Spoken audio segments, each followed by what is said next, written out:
branle-bas de combat. Quand Régis a entendu la porte du pub s'ouvrir, il s'est mis à courir dans l'escalier, il est monté jusqu'aux cuisines, il a traversé les cuisines, il est monté au deuxième étage, il a atteint le grenier, et par une trappe, il s'est évadé par le toit. Sur l'arête du toit, il a réussi à gagner une échelle de fer, il est redescendu dans une petite courette, et il s'est retrouvé dans la rue. Il a marché longtemps, à grands pas, jusqu'au moment où il est passé tout près du centre culturel français. Le centre culturel français, il n'y était jamais allé. Il s'est dit, c'est l'occasion, je vais entendre parler français, ça va me faire du bien. Et puis je rencontrerai peut-être des gens. En fait, quand il arrive au centre culturel français, il tombe nez à nez, je vous le donne en mille, avec le Vendéen. Incroyable. Et alors le Vendéen fait une drôle de tête. « Alors, qu'est-ce qui t'arrive ?» lui dit Régis. L'autre est vraiment démonté. Il dit « Attends, je suis vraiment désolé pour le pub. » Régis comprend pas. Il dit « Explique-toi, je comprends pas. » Le Vendéen lui dit « Tu n'as pas lu le journal ? L'affaire du Sherlock Holmes ? Mais attends, mais il y a un gros scandale qui vient d'éclater, ça fait la une. C'est une affaire de chantage, des combats de boxe truqués, des paris, c'est la mafia, quoi. Ah ben, Scotland Yard est sur l'affaire. Ils ont fermé le pub. » Là, Régis, il en a les bras qui tombent. Mais son copain lui dit, écoute, Régis, je suis vraiment désolé pour toi, mais j'ai un autre boulot à te proposer. C'est pour travailler à l'ambassade de France. C'est bien payé, hein. Et puis c'est un boulot de garçon de couloir, quoi. C'est pas compliqué. Alors, t'acceptes ? Régis lui dit, attends, je vais réfléchir. Pour l'instant, je garde ton numéro de téléphone, je t'appelle. Et là-dessus, ils se séparent. Régis entre dans le centre culturel, il fait un petit tour, bon, il va au sanitaire, il croise un peu des gens, il connaît personne. Après, il revient sur ses pas, un vrai labyrinthe là-dedans. Il ouvre une porte au hasard et il tombe dans une répétition de théâtre. Il y a des gens qui répètent une pièce. C'est des amateurs, hein, ils sont en habit tous les jours, ils lisent la pièce. Régis est impressionné, il n'a jamais entendu ça. Alors il passe la tête, puis le corps, et puis il entre et referme la porte derrière lui, et il écoute. C'est une pièce sur la guerre. Et alors ce qui l'impressionne le plus, c'est que, avec les mots seulement, il a l'impression de voir toutes les images, de voir les personnages, la situation, la tragédie, la guerre, comme s'il y était. C'est incroyable. Il est tellement impressionné qu'il se laisse prendre, et il perd la notion du temps. Au bout d'une demi-heure, le metteur en scène tourne la tête, le voit, et lui propose de jouer dans la pièce. Alors là, Régis lui dit moi je connais rien, hein. Il ne sait même pas comment on fait du théâtre, il n'en a jamais fait, mais l'autre insiste. Il lui demande d'accepter, c'est pas compliqué, c'est pour jouer le rôle d'un mort. Ils ont besoin d'un mort dans la pièce. Et Régis accepte. Comme si il relevait le défi, comme ça, au hasard. Bon, à partir de ce moment-là, il commence à avoir la trouille. Parce qu'il joue 2 fois, le samedi et le dimanche, en public. Alors là, il se concentre, mais il est impressionné parce que jouer un mort, il n'a pas fait le stage. Il ne faut pas rire, hein, il faut rester sans bouger, presque pas respirer, et puis donner de l'intensité au personnage. C'est pas rien de jouer une scène de mort. D'ailleurs, il n'a jamais vu un mort en vrai, Régis. Ou plutôt si, ça lui revient maintenant. Un copain quand il était jeune. Régis devait avoir peut-être 15 ans et ce copain avait 17 ans. C'était un bon copain, il jouait au foot avec lui, il était toujours gai, toujours en train de courir, une force de la nature, et puis il était mort d'un seul coup d'une leucémie. C'était dans un village où Régis allait en vacances et il se souvient que cette nuit-là, le chien de son copain avait hurlé à la mort toute la nuit, comme si il savait que son maître était mort. Le matin, tous les gamins du village, tous les copains avaient défilé dans la chambre pour voir leur copain mort. Et Régis avait vu son ami tout blanc. Il était très beau.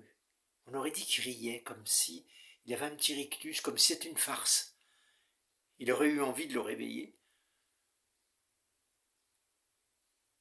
Puis après, il y avait eu l'enterrement. Ça avait été déchirant, terrible. Régis s'en souvient encore. Il l'avait oublié et le fait de jouer le mort lui rappelle tout ça. Il lui fait penser à son copain. Et ça lui fait du bien. Le samedi, quand la pièce est présentée en public, là, Régis est impressionné. Il est tout tremblant. Et puis, à la fin, on apporte son corps, c'est la fin de la pièce, et on le dépose. Et là, il y a un tonnerre d'applaudissements, et Régis est tellement content qu'il se lève d'un seul coup, il vient saluer avec ses copains. Il est content d'être vivant. Il a ressuscité. Ouh, seulement le lendemain, il faut recommencer. Et le lendemain, il est aussi impressionné. Il est tellement tendu, il a tellement le trac, qu'il y a un de ses copains acteurs qui lui raconte une histoire pour le détendre. Il lui dit, voilà, écoute, c'est l'histoire d'un roi, et ce roi il va bientôt mourir. Alors il demande à ses conseillers de lui résumer tout ce qu'est la vie. Alors les conseillers se mettent à travailler, ils épluchent les dossiers, ils lisent des livres, et finissent par écrire 15 volumes. Ils l'amènent au roi au bout d'un an. Mais le roi est très faible. Il leur dit, mais vous êtes fous, je ne peux pas lire tout ça. J'aurai jamais la force. Résumez, s'il vous plaît, dépêchez-vous. Alors les conseillers repartent. Et ils résument en un volume. Et ils reviennent un mois plus tard avec ce volume. Mais le roi n'a presque plus de force, il leur dit, résumez encore, j'en ai plus pour longtemps, dépêchez-vous. Et les conseillers repartent. Et au bout de la journée, ils reviennent avec une feuille. Mais le roi n'a presque plus de force. Il leur dit, je ne peux pas résumer encore. Alors un des conseillers s'avance et il dit, Majesté, l'homme naît, vit et meurt. Et à ce moment-là, le roi sourit et apaisé rend son dernier souffle. Régis, ce soir-là, pour la deuxième, il est tellement impressionné qu'au moment où les applaudissements explosent, il ne se lève pas. Il est comme cloué au sol dans son rôle de mort. Il ne sait plus s'il est mort ou vivant. C'est ses copains qui viennent le chercher pour qu'ils viennent se faire applaudir et le tonnerre d'applaudissements, il ne sait plus où il est. Si c'est la réalité, le rêve, il est en plein délire comme s'il était soulevé de terre. Quelle expérience, ce soir-là, ils font la fête. Et puis Régis rentre dans sa chambre tout seul. Et il repense à cette lettre qu'il n'a pas ouverte, cette lettre officielle. Juste avant de partir, il se dit, c'est quoi, c'est un notaire. Il l'a jetée machinalement dans son sac, mais maintenant il a envie de la lire. Alors il l'ouvre, et c'est effectivement bien un notaire. Un notaire qui le convoque dans son cabinet, dans son étude, pour un héritage. C'est un vieil oncle du côté de sa mère qui est décédé. La Régis se dit que ce serait bien qu'il y aille. Même si l'enterrement est déjà passé, qu'il n'y a pas pensé pendant tout ce temps, mais... Et puis en plus, il a besoin d'argent. Alors ça tombe bien. Et puis, il revient en France. Il va voir le notaire, et le notaire lui dit, cet oncle-là voulait absolument que ce soit vous qui héritiez. Et Régis est quand même assez étonné. Ce vieil oncle qui connaissait à peine, il a jeté son dévolu sur lui, comme si il voulait lui dédier quelque chose, lui donner une trace pour sa vie à lui.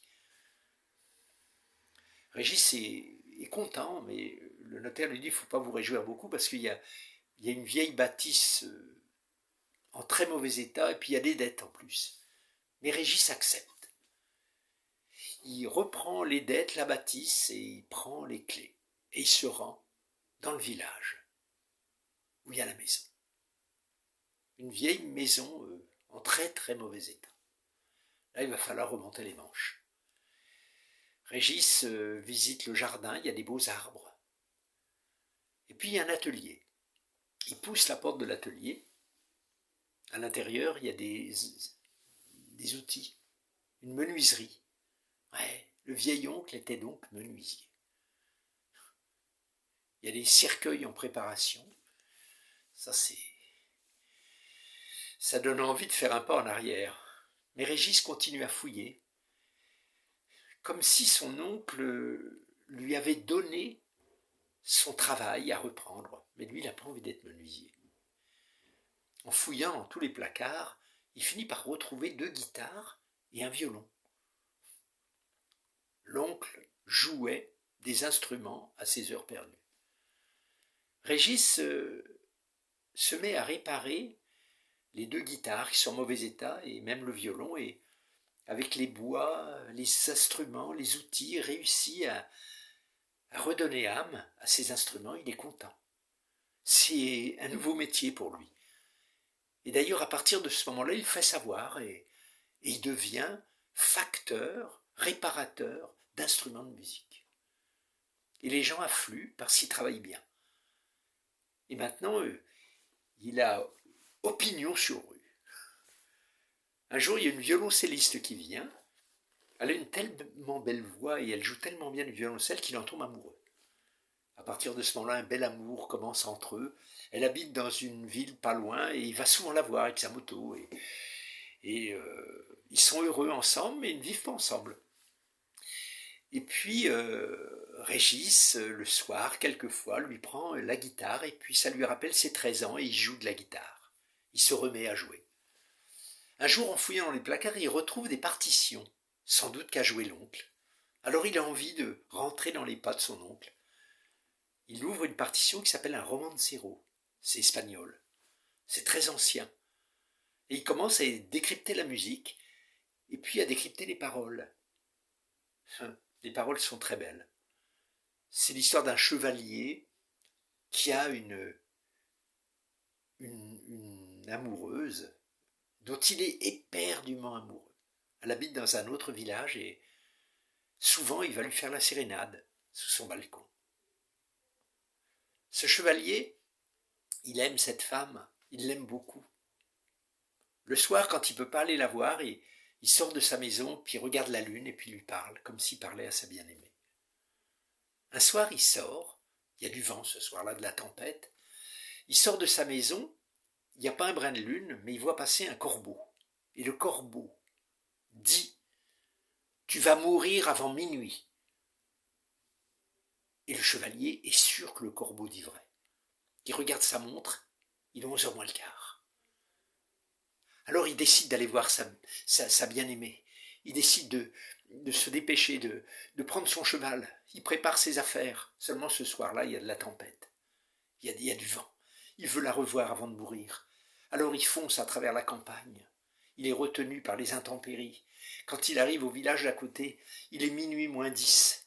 Alors il se dépêche de trouver la maison. Et quand il arrive au pied de la maison, il appelle sa bien-aimée. Mais elle ne répond pas, elle n'entend pas. Le vent hurle, il y a la tempête. Il joue sa sérénade, mais elle ne répond pas. Alors, il lui reste plus qu'une minute. Il commence à grimper le long de la façade. Il s'accroche aux lierres, il s'accroche à la gouttière comme il peut, et il monte jusqu'au balcon. Et au moment où il se hisse sur le balcon, son pied dérape. Sa main lâche le balcon, il tombe et il s'écrase par terre sur la terrasse et il meurt, juste au moment où les 12 coups de minuit retentissent. Régis, quand il finit de traduire ce romancero, il a une envie folle de revoir son amoureuse. Alors, il descend, il prend sa moto et il fonce jusqu'à la ville.